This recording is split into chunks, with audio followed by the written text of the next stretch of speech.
dia a todas e todos. Em primeiro lugar, quero agradecer à Procuradoria-Geral do Município, na pessoa do professor Gustavo Dagão Vital de Oliveira, o honroso convite de estar aqui, nessa mesa que me dá muita satisfação, com três pessoas que me são muito caras, a desembargadora Maria Isabel, a Nina Pencaque e a Raquel Vieira Alves, e dizer, respondendo a Nina, que eu estava tentando puxar da memória aqui, mais de 20 anos participando de uma atividade como essa, eu lembro de estar presente na mesa, mulheres, 4 vezes. Professora Isabel Derzi, professora Maria Ferragutti, professora Bianca Xavier e professora Alicia Braz. 4 vezes. Claro, sempre sozinhas, entre vários homens.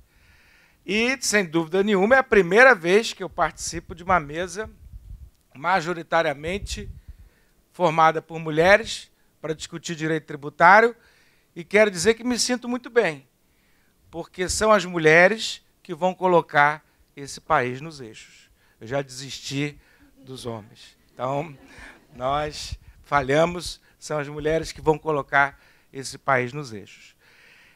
Nesse tema, eu quero dizer que o professor Gustavo me deu um presente.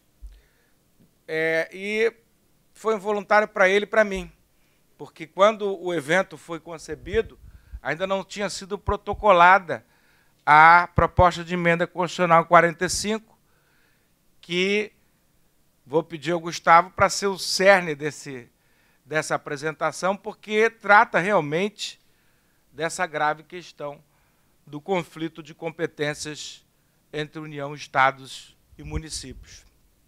E quero também parabenizar, eu não sei quem é o responsável, eu vou parabenizar o coordenador, pela imagem do evento, né, que revela bem o quadro do federalismo brasileiro. E é interessante perceber que nessas marcas de cima, não só o desenho da divisão dos estados, mas parece uma parede rachada e que, ao mesmo tempo, sangra em cima do Palácio do Planalto. Né? Quer dizer, então, quero parabenizar quem fez a arte, para você. Então, parabéns, eu realmente acho que... qual é o seu nome?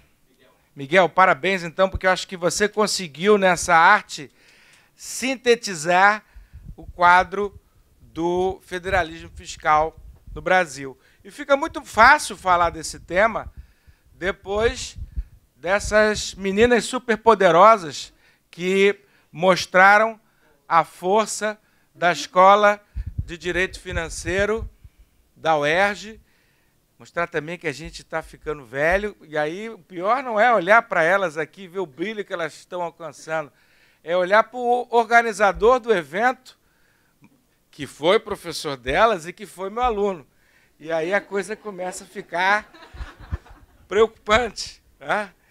Foi na graduação, né? Não foi na graduação, evidentemente, foi no doutorado. Então, é uma satisfação muito grande de estar aqui entre esses amigos falando desse tema tão difícil que é o federalismo fiscal.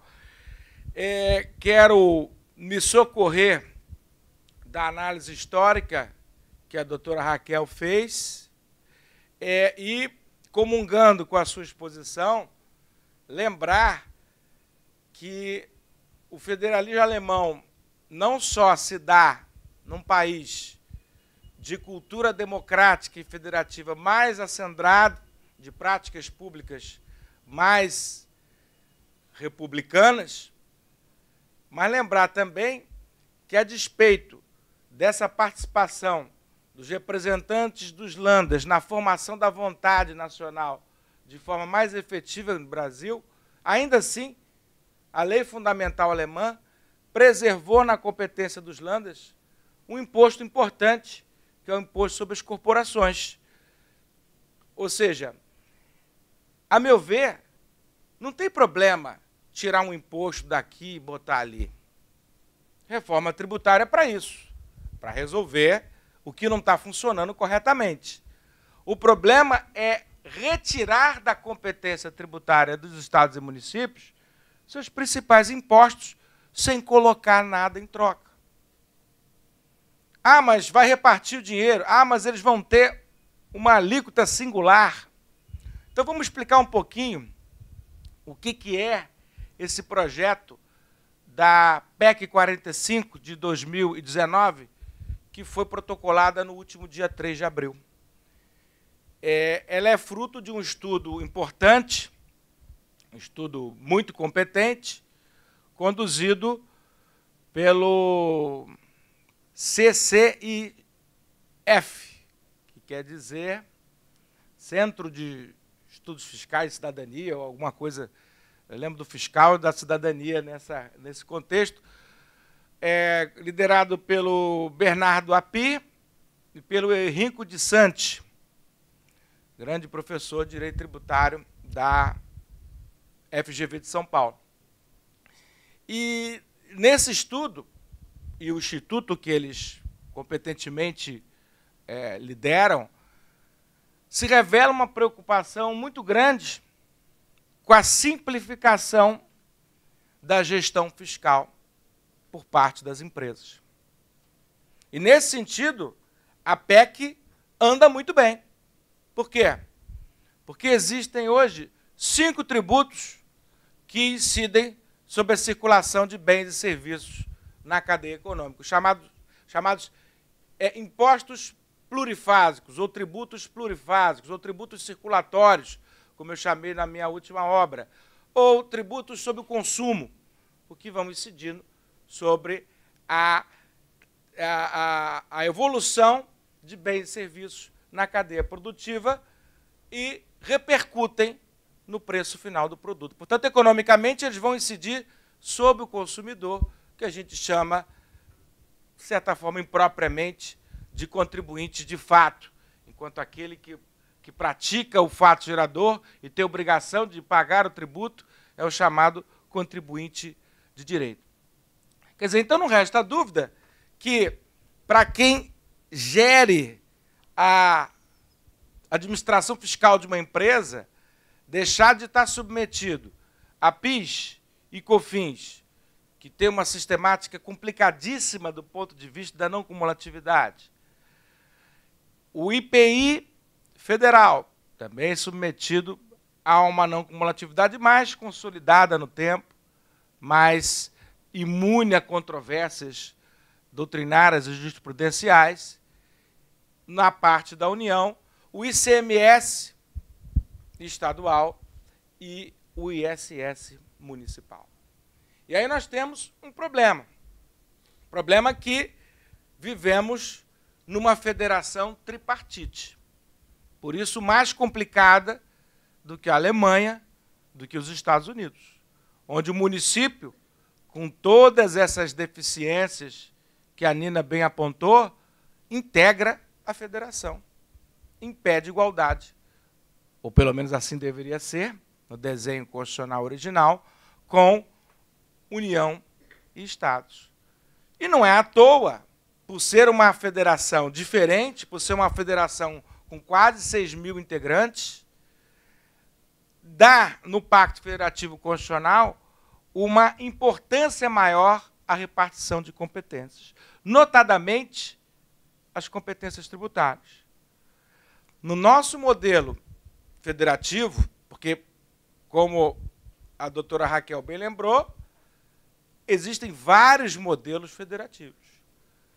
Mas o que foi petrificado em 5 de outubro de 88 não foram outros modelos federativos. Não foi o modelo federativo da então União Soviética, onde a figura do poder central era praticamente absoluta. Não foi o federalismo anterior, do regime militar, centralizado, como a doutora Raquel bem lembrou. Esses modelos é o que a gente chama de federalismo orgânico, ou meramente formais, onde a figura do ente central sufoca as autonomias dos entes periféricos. O que foi petrificado pelo Constituinte originário foi o federalismo por ele criado. Um federalismo cooperativo e, ao mesmo tempo, assimétrico, onde há a presença de estados e municípios na federação, mas se reconhece uma profunda desigualdade entre estados e entre municípios. Numa Constituição que coloca entre as suas preocupações fundamentais o combate ao desequilíbrio interregional e social. Então, nesse contexto, não dá para a gente falar de federalismo fiscal sem ter em mente essas duas preocupações: o combate ao desequilíbrio interregional e social. E, nesse sentido, me parece que as preocupações de restrição do poder local são legítimas à medida que fortaleçam a federação no plano horizontal, mas não no plano vertical, do ponto de vista dos poderes centrais. O que eu quero dizer com isso? Qual é a legitimidade da norma estabelecida pelo ente central limitar as competências de estados e municípios? Quando isso pode acontecer? Isso só pode acontecer quando essas regras forem necessárias para a preservação do federalismo no plano horizontal, ou seja, para evitar que uns estados prejudiquem os interesses, os direitos de outros estados, que uns municípios façam o mesmo em relação a outros municípios, que preservem essas regras nacionais o princípio da conduta amistosa dos entes federativos, bem lembrado pela doutora Nina. Afora isso, não há possibilidade do ente central restringir autonomias locais. E, nesse sentido, me parece que no federalismo brasileiro, intrínseco à sua própria existência, há competência própria. Nós temos, sim, um regime misto, mas onde a autonomia dos estados e municípios é garantida pelas competências próprias, servindo a distribuição de receitas de um ente para outro com uma sintonia fina, capaz de atender à assimetria dessa federação tão díspare. Então, se nós fizéssemos uma repartição de competências pura, cada um tributa o que é seu e não vai se meter no dinheiro do outro. Ótimo. Para São Paulo, Rio de Janeiro, Minas Gerais, Rio Grande do Sul, Distrito Federal e, não sei, Paraná, e acho que ficamos por aí. Tá? Então, é preciso que uma parcela do esforço geral seja solidariamente distribuída para aqueles entes mais pobres da federação. Estados do Norte, Nordeste, Centro-Oeste, exceto o Distrito Federal, Espírito Santo. Tá? Mais ou menos, esse é o desenho que o Senado Federal costuma fazer no que tange às alíquotas interestaduais. Ele divide a rigor, o que faz o Senado é o seguinte: Sul e Sudeste, exceto o Espírito Santo, entre os ricos, e Norte, Nordeste e Centro-Oeste, mais o Espírito Santo, entre os pobres. O Espírito Santo ficou ali no primo pobre do Sudeste. Quer dizer, nesse contexto, são válidas as regras que limitam não o exercício do poder de tributar de estados e municípios, e nem o exercício do poder de não tributar. O poder de não tributar é inerente ao poder de tributar. É inerente àquilo que é mais caro ao federalismo, que é a tomada de decisão de forma espacialmente descentralizada. E por que isso é importante? Especialmente num federalismo assimétrico como o nosso. o combate ao desequilíbrio interregional não pode depender só do ente central, como está na exposição de motivos da PEC 45. Porque vai sempre depender de uma negociação política, muitas vezes que vai adotar outros contornos que não aqueles baseados na descentralização para os entes mais pobres. Os entes mais pobres, muitas vezes, são os menos populosos. Menos populosos, menos votos. Menos votos, menos parlamentares. Quer dizer, então, é preciso que cada estado, ou melhor do que isso, um consórcio de estados, como estão fazendo agora os estados do Nordeste, ou um consórcio de municípios, como a doutora Nina lembrou, estão fazendo os municípios do ABCD paulista, possam criar estratégias para superar o seu subdesenvolvimento. Senão o que nós temos aqui é um paternalismo federativo. É a mamãe União que vai decidir como distribuir os pirulitos para os filhos estados e as mariolas para os filhos municípios. Não é isso o federalismo que foi estabelecido pelo Constituinte de 88. Não é esse. A despeito disso, tivemos um esvaziamento das receitas tributárias próprias de estados e municípios, especialmente, como o professor Gustavo da Gama sempre lembra, pelo agigantamento dos fenômenos das contribuições parafiscais. Porque eu quero lembrar que os principais impostos da União, IR e IPI, são distribuídos, quase na sua metade, por estados e municípios. As contribuições parafiscais, não. Uma vez eu participei de um debate com ex-secretário da Receita Federal, doutor Everardo Maciel, uma pessoa agradabilíssima, gentilíssima e profundo conhecedor da tributação em nosso país. Foi 8 anos secretário da Receita Federal no governo do presidente Fernando Henrique Cardoso e é uma pessoa preocupada com os temas fiscais. Ele dizia, ora, explicando o agigantamento do fenômeno das contribuições no período em que ele foi secretário da Receita. Ora, se a gente precisava de R$1 bilhão, a gente não podia aumentar os impostos federais, senão a gente ia sacrificar o contribuinte com R$2 bilhões, porque um iria para estados e municípios. Então, o que a gente fazia? A gente aumentava 1 bilhão das contribuições parafiscais. Aí eu perguntei, mas, doutor Everardo, esse 1 bilhão não tinha que ir para a Seguridade Social? Mas aí a gente faz, tem DRU, na época não era DRU, era Fundo Social de Emergência, Fundo de Estabilização Fiscal, e os estados e municípios estão sangrando desde 94, como lembrou a doutora Raquel.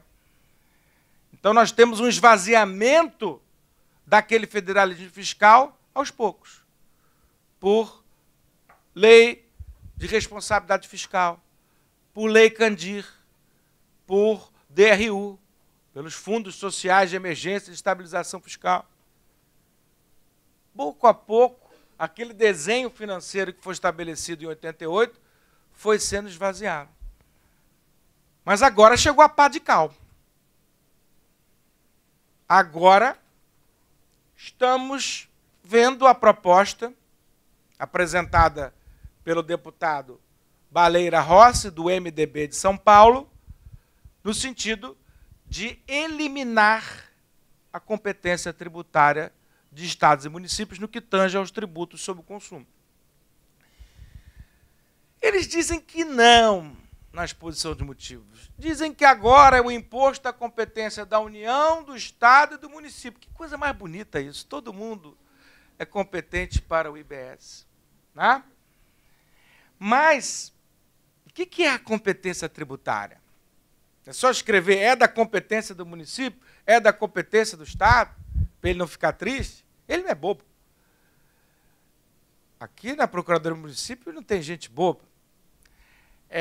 E do Estado também não. E as pessoas já perceberam que não tem competência nenhuma. se diz que estados e municípios vão ter a possibilidade de fixar uma alíquota singular para substituir aqui o ISS e lá o ICMS. Uma alíquota singular. Singular que não vai variar.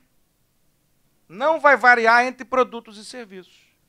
Então, a discussão no ICMS é para saber se a alíquota vai ser 17, 18 ou 19. No município, para saber se vai ser 5 ou 4.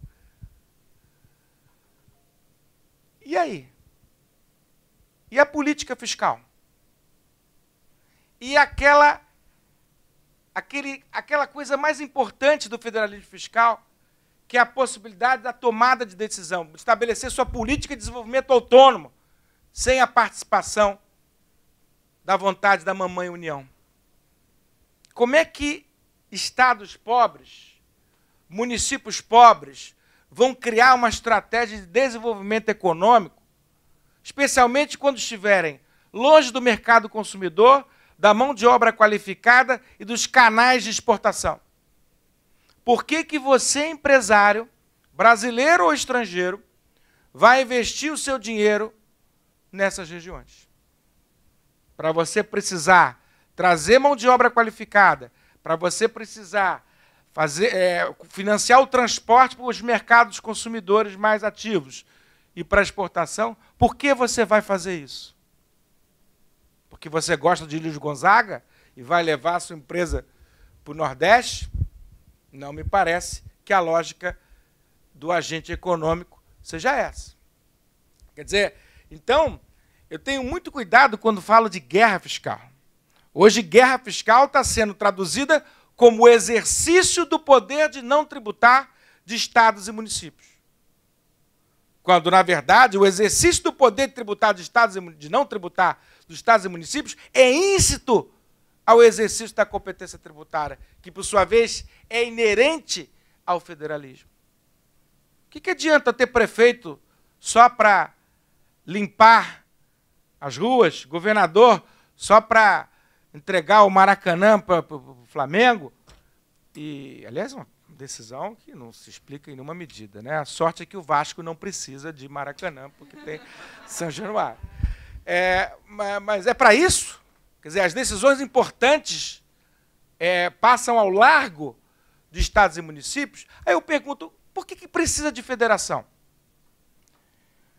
A Espanha vive muito bem sem federação, a Itália vive muito bem sem federação. Aliás, é preciso lembrar que as autonomias locais nesses estados unitários têm sido melhor atendidas pelo ente central do que estados e municípios brasileiros. Mas por que é importante um país desse tamanho ser federação? Olha, eu vejo duas razões importantes. Outro dia eu participei de um debate sobre federalismo fiscal e o camarada falou, mas eu sou contra a federação. Eu falei, bom, então não tem nada a dizer, acabou o debate, porque... Mas eu quero dizer que eu sou profundamente federalista e municipalista. Por quê? Porque eu vivo no município. Eu vivo na cidade do Rio de Janeiro. Aqui é onde os meus problemas acontecem. Aqui é onde a gente pode facilmente cobrar das autoridades as providências que são necessárias. A gente pode ter acesso ao Poder Executivo, ter acesso ao Poder Legislativo, infelizmente não ao Poder Judiciário, como a Nina lembrou. Tá? Não há sequer Poder Judiciário na esfera municipal. Não que eu esteja propondo a criação disso, não é isso, mas mostrar como o acesso do cidadão ao poder é inerente à descentralização espacial desse poder. Quem pode ir para Brasília para fazer pressão no Congresso Nacional? Só os melhor aquinhoados. E no interior, quem pode vir à capital do Estado? Aí já é um pouco mais fácil, mas ainda se mostra dificultoso para a maioria das pessoas. Quem pode pressionar o poder local? Aí que mora o problema. Existem duas possibilidades. Quem pode pressionar o poder local tradicionalmente no Brasil? O coronel. No interior é o coronel. Tá? É o dono de terras. Nos municípios mais rurais, que ainda são maioria no Brasil. A maior parte da população está na cidade, mas a maior parte dos municípios ainda é rural. O que, de certa forma, nos cria uma dificuldade adicional, já que os fatos geradores atribuídos para os municípios são urbanos, ISS e IPTU. Município rural não tem como cobrar ISS e IPTU. Então, a lei de responsabilidade fiscal, ao estabelecer sanções para municípios que não exercem plenamente a sua competência tributária, está completamente dissociada da realidade da maioria dos municípios brasileiros, que não tem base econômica para instituir nem IPTU, nem ISS. Vai instituir ISS do barbeiro, do advogado e do médico. IPTU da casa colonial do fazendeiro, a igreja não, porque é imune, e da agência do Bradesco. Só. Né? Não vai ter mais. Então, esses municípios, eles têm uma vocação rural que não são atendidas pela partilha de competências tributárias que a Constituição estabeleceu. Mas, ainda assim, os grandes municípios têm feito uma verdadeira revolução na cobrança do IPTU e do ISS. Eu, quando iniciei os meus estudos tributários, a realidade de cobrança do IPTU nas capitais era muito diferente da atual. O IPTU não era importante, o ISS era mais importante. Hoje, em muitos municípios brasileiros, a arrecadação do IPTU já superou a arrecadação, acho que aqui no Rio também, né? Já superou a arrecadação do ISS.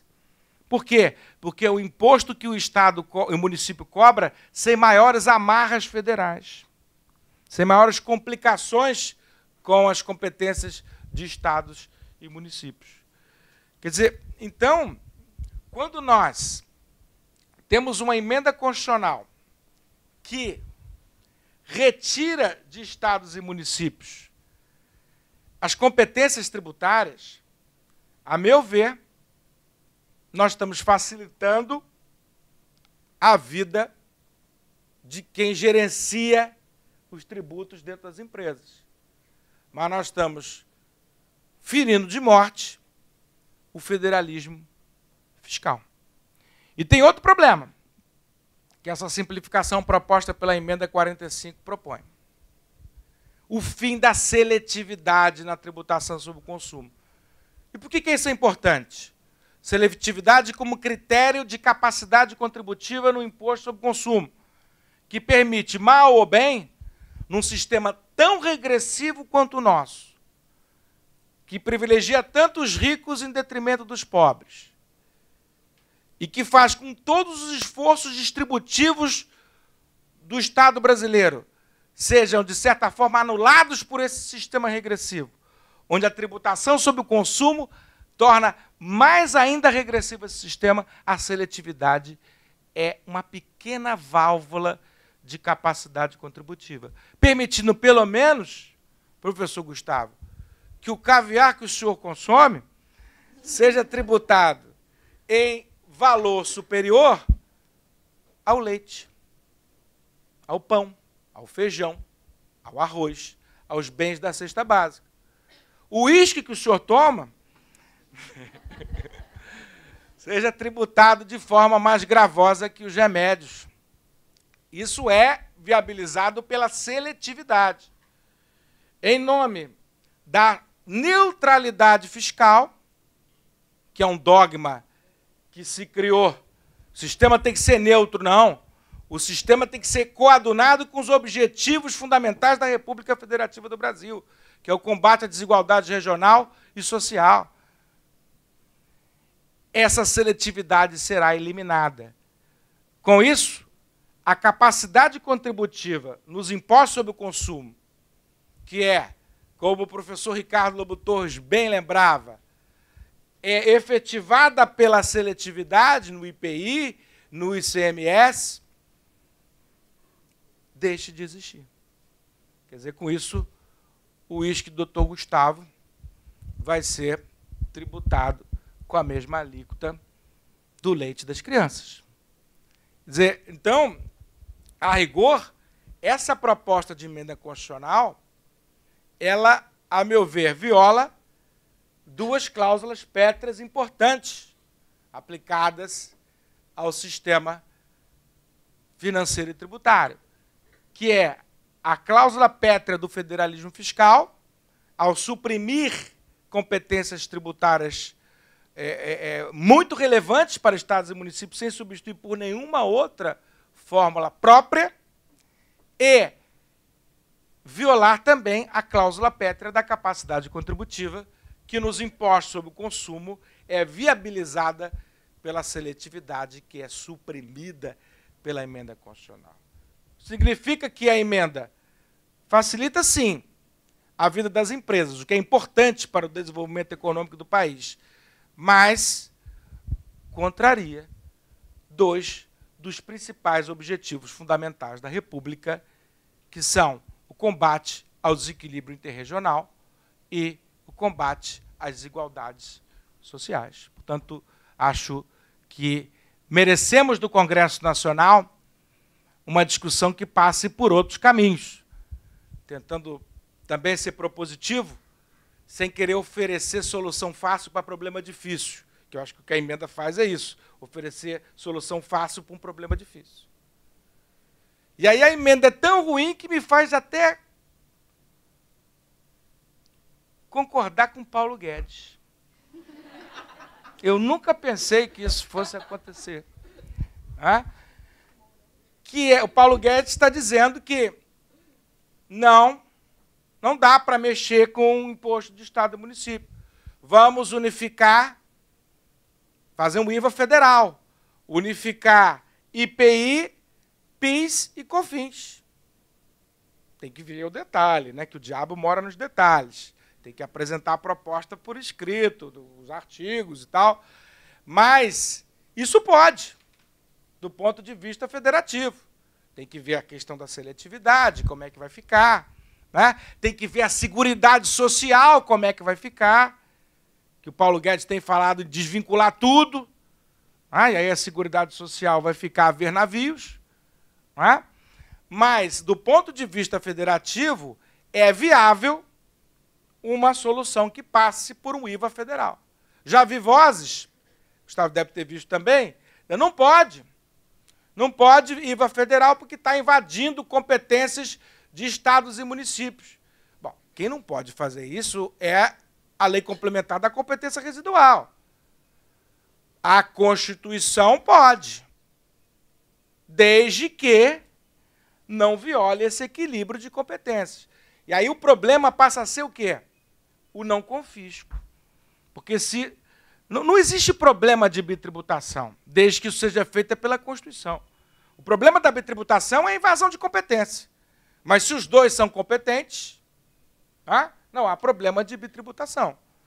O problema seria se um exercer excessivamente a sua competência e o outro não sobrar a base econômica, ou então o contribuinte ter a sua capacidade contributiva violada por essa dúplice competência. Uma solução para isso seria a possibilidade do Senado Federal estabelecer alíquotas máximas para o IVA federal e o IVA estadual, e, se for o caso, o ICMS, ele também, se os serviços também estiverem nesse IVA federal. Quer dizer, então, eu acho que nós precisamos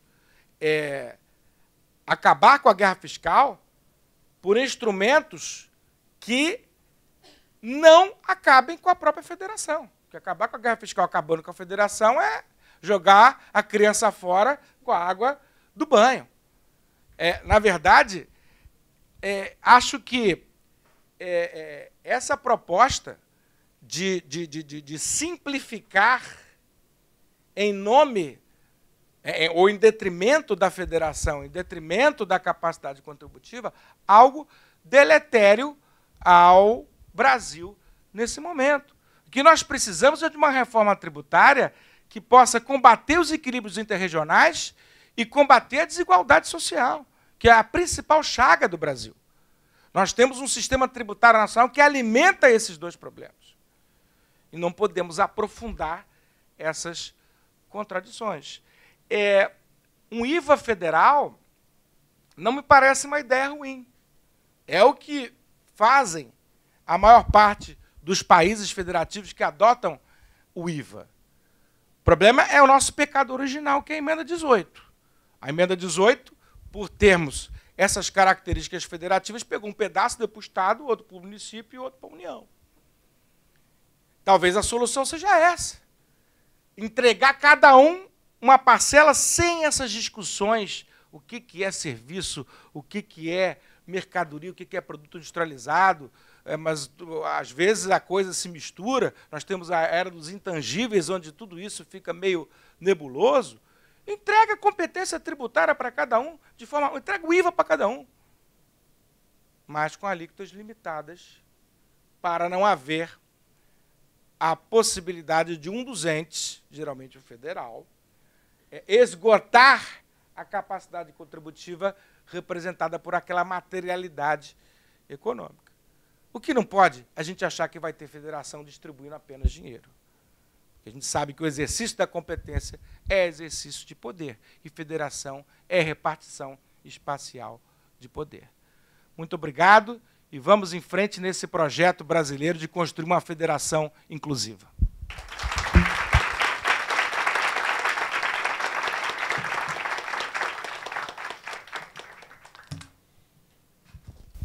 Bem, nós aqui passamos, não sei se creio que o auditório percebeu isso, né?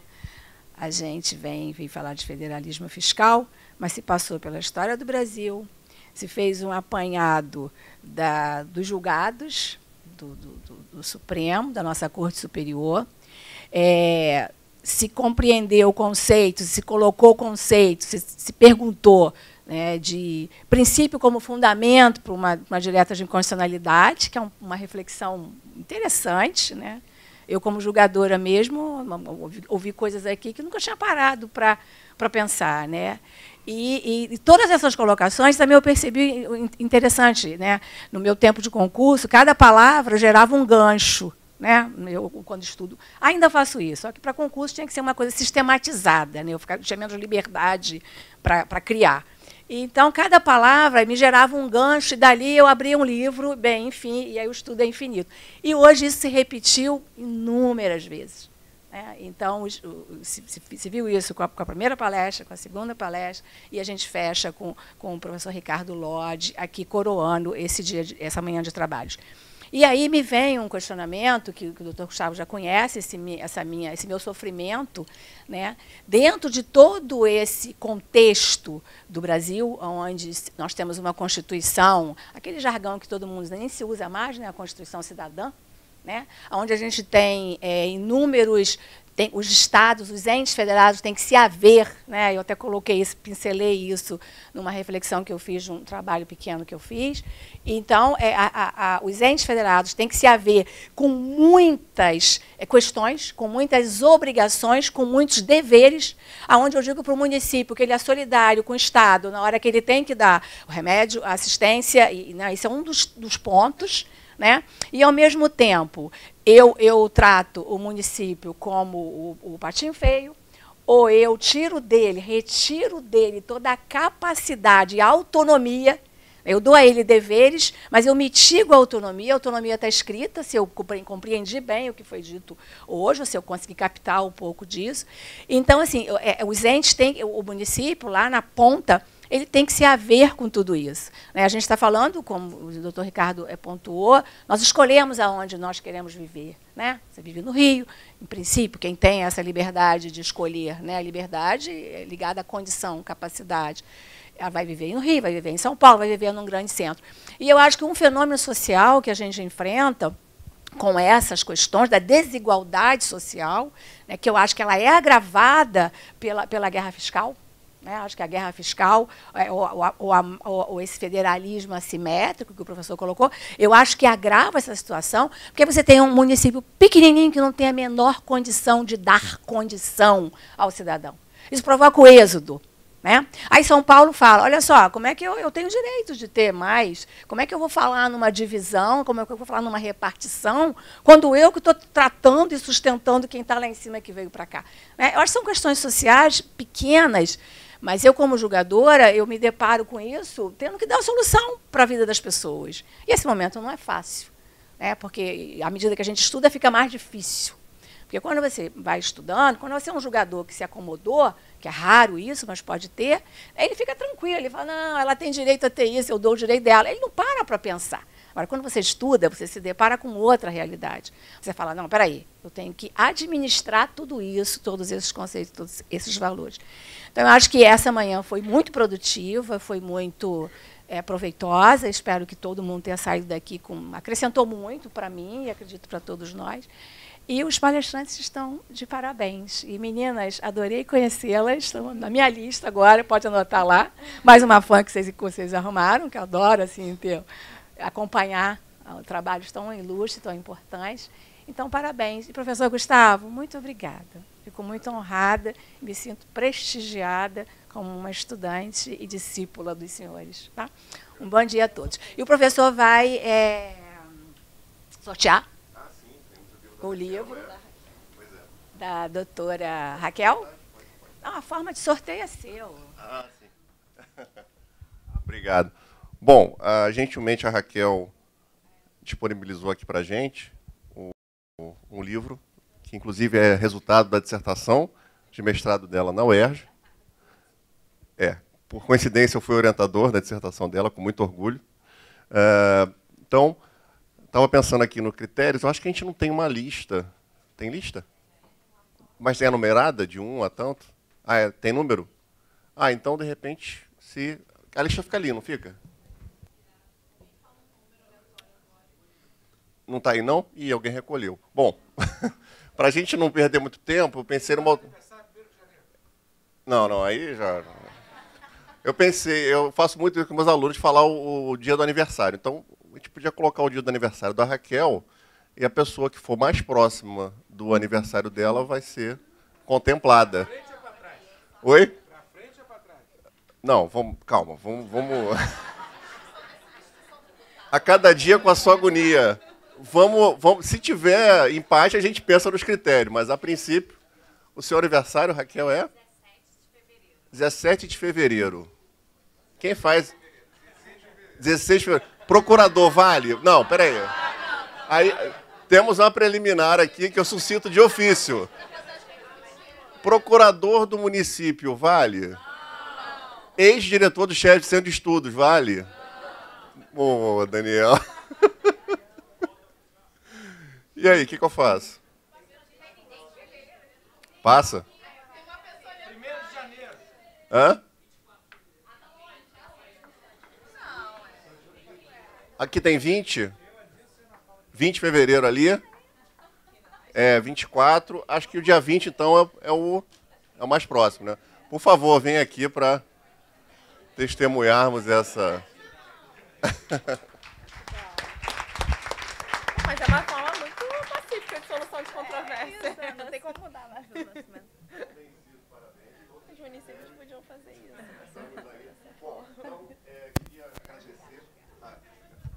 Bom, queria agradecer muito a presença de todos aqui, todos que prestigiaram também o evento, especialmente a desembargadora Maria Isabel, que veio aqui nos prestigiar, a Nina, ao Raquel, ao Ricardo Lodge, a todos também que viabilizaram esse evento. Muito obrigado por todos.